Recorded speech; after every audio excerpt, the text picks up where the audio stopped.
બોલો ગજાનન ગણપતિ કી આજના આ પવિત્ર અને ખૂબ જ એવો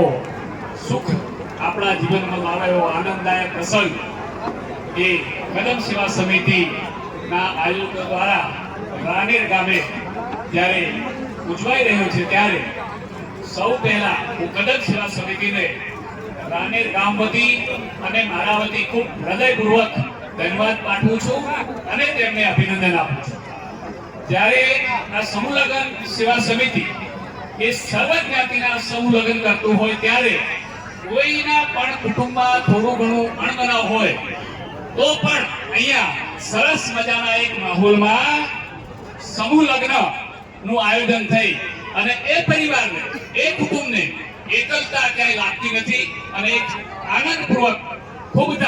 બોળા સમાજની અંદર એ સમૂહ લગ્નનું આયોજન થઈ જાય છે અને એ પરિવાર આ કદમ સેવા સમિતિ અને કનુભા જેવા જે કઈ માણસો છે સક્ષમ છે એમને એ પરિવાર ખૂબ ખૂબ આશીર્વાદ આપતું હોય છે। આપણે બધા જ જ્યારે સર્વ સમાજ જ્ઞાતિનો સમૂહ લગ્ન કરતા હોઈએ છીએ ત્યારે દરેક સમાજના આશીર્વાદ આ કદમ સેવા સમિતિ પર એ ઉતરી આવતા હોય છે અને જે કઈ સેવા એમની ભાવનામાં પડેલી છે એ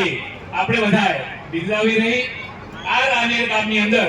આ બીજો કદમ સેવા સમિતિ નો સમૂહ લગ્ન આયોજન થઈ રહ્યું છે। આમ તો એમણે ત્રીજી વખત આ સમૂહ લગ્ન સેવા સમિતિ કદમ સેવા સમિતિ કરે છે તો સર્વ જ્ઞાતિના બંધુઓ અહીંયા ઉપસ્થિત છે એ એક આપણા ભારત દેશનું